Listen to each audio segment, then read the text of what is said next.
Somebody here ought to tell your neighbor, God's got my back and I'm glad about it. So when you are blessed, when he blessed you, when he gives you this, he will bless you and he'll give you an opportunity to sound aloud. Your horn will be lifted up, your voice will be spoken, and he'll make you strong and honorable specifically by his doing. Verse 9 says it this way: he hath dispersed, he hath given to the poor, his righteousness endureth forever, his horn or his voice shall be exalted with honor. Because God is so good to us, we need to be serious about being in his presence. This is why even when we come to service, you got to be careful sometimes who you decide not just to sit next to, but who you decide to stay next to. Because understand, when you get a chance to worship, you need to be in a place where you can have the framework of being on one accord. You want to be in a place where 2 or 3 gather together. You can't gather with everybody in here at the same time, but if you can just get your area to agree in prayer that before we leave out of here today, we are both, all 3 of us, going to be blessed. We set up the atmosphere for God to invade our very row. Somebody look down your row and say, God can do something on this row right here.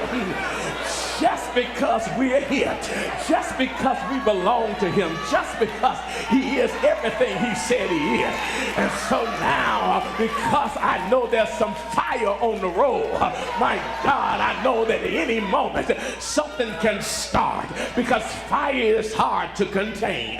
My God. Now what you got to find out is who are those who are on the road who are interested in only putting out the flame. Now, listen, somebody talk in the room and say, don't get burned up trying to put out this flame. God wants to do something in my life this week, and I'm going to praise God over the victory and over the value of the promise he already gave me, and made up my mind already. If I can't shout over what I see, I'm going to shout over what I believe. Somebody ought to help me here. Tell your neighbor, I got something I'm going after. That means you got to bring your head up from being all sad and tore up and looking like you in misery, but you need to smile and realize that you didn't get here this morning by accident. God dropped you in here, my God, on purpose, because he wanted you to know that you're all taken care of. Look at somebody and say, I'm all taken care of. Better than it's ever been, greater than I wanted to be, more than I ever expected. All taken care of. Somebody shout glory in the room. Sit down, y'all. I got to get out of here. I'm almost through this. When we understand it in this particular instance and see it this way, the mystery of our spiritual blessing is that it is often released in the presence of opposition. Now, sometimes we kind of wrestle with the fact, why does God bless me in the midst of turmoil at times? But you got to remember David's conversation that David said in Psalm 23 and 4, yea, though I walk through the valley of the shadow of death, I'll fear no evil. The issue is because thou art with me, thy rod and thy staff, they comfort me. You see, if you have not had God with you in the midst of a battle, then you have not learned how to fight a fight that's not fair to your enemies. Because when God is with you through your situation, there's no way you're going to lose it. Why do you say that? All things work together for good to them who are called according to his purpose. He has set you up to be on the winning side. Even if everybody else has already said you're going to lose this one. Tell somebody, I'm going to win at the end of this. Tell somebody. So God must be trusted in trying times. Let me say it. Won't you help me minister? Tell somebody, God must be trusted in trying times.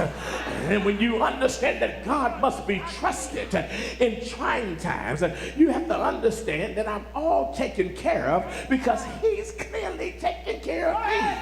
You see, faithfulness, loyalty, mercy, and favor might get us blessed. but it's going to take prayer, wisdom, and discipline to keep us blessed. I hope y'all hearing what I'm saying. You see, faithfulness keeps me true. Loyalty declares our devotion. Mercy grants us another chance. Favor supplies benefits beyond our abilities. But prayer, wisdom, and discipline keeps me in his will. And no matter whatever happens, I always want to make sure that I stay in his will. Because many people hang around, but they mad that they got to be here. Some people are saying, I'm loyal just by attendance, but not by heart. When you're loyal for real, you're willing to give the essence of who you are based on your heart, based on the legitimacy of what's happening on the inside of you. And this was the expectation of Moses. Now I can get to the text. Here is Moses. I expect God to come through for me. Somebody, just say it in the room. I expect God to come through for me. Here it is. It starts with the conversation God is having with them. Because by the time they close out the 10th chapter, in the 10th verse and the 22nd verse, he speaks to them. He says, thy fathers went down into Egypt with 70 persons. And now the Lord thy God has made thee as the stars of heaven for multitude. He says, I multiplied you. It's a million of you guys now. He says here, listen, now, I want you to understand how you can know that I'm going to come through for you. I need those of you who've been around to at least recognize that you've seen my greatness with your own eyes. Is there anybody in here that can testify, I've seen God do it for me before? My God, when you can look at your life and say, listen here, I got records. I can talk about how God changed my situation. I got testimony. I got proof. I got promises. I got declarations, and I have reality that shows what God not only can do, but what God has done over and over again. It puts me in a different posture. He says, those of you who know to testify, you need to start testifying, because the ones who are coming up after you, the children only can go by what you say.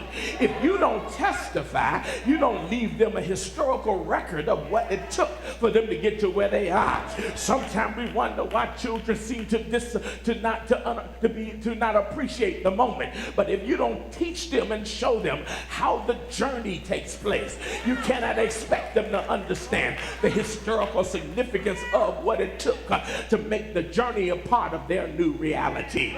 You got to understand, you got to tell somebody you didn't get here by yourself. Don't tell somebody you didn't get here by yourself. As a matter of fact, go ahead and speak to one person and tell them God is answering a promise by you living today. God is actually fulfilling something he said to a grandmama, to a great-grandmama, to a grandpa, to a generation that you never got a chance to see. You're here because you're just a piece of God answering prayer. And some stuff happens in your life good, not because you deserved it. It's just because God answered the prayer that he told your ancestors. He told them, I'm going to make them great. I'm going to do some things. And that's why sometimes you ought to take a little time and spend more time praying about what you want your children to look like in your future, what you want the generation to look like. Because from the moment you start speaking it out of your mouth, you put on them a demand, and you put on the earth a command to begin to say, listen, we got to make happen what God said happen. They may not know how they're getting blessed, but you can look back at it and say, I know God was going to do it. Is there anybody here can say, I didn't get here by myself? God keeps making a way for me. God keeps opening doors for me. God is the one that makes things happen in my life, and I'm glad about him being the God he is in my life. Somebody ought to shout glory right there. When you see it like this, you understand then God will stretch you every once in a while. Come on, somebody here, talk to your neighbor and say, when is the last time you've been stretched? Some of y'all stretched out right now. He'll stretch you every once in a while. But I need to share a fact with you. God just enlarges me so he can expose himself through me. The reason why God stretches us so that who he is in us can become the reality that those around us get a chance to experience. This is why I'm so so glad that I know him because I've seen the pattern of the past. I've seen the print of the promise. I've seen the manifestation of purpose and the picture of possibility. And now in relationship, I know the power of getting in his presence. That's why even when I preach, if you don't say amen, I already got him in my pocket because I already got a relationship. When I was typing this sermon out, I was already saying amen while I was typing the words. So if you let the words bypass you, listen here, you can pick them up later, but you need to realize you're not where you are by mistake. But God bless you to be where you are. That's why every once in a while, you ought to be glad about the fact that God didn't leave you where he found you. Somebody here talk to your neighbor and say, I'm glad he didn't leave me where he found me.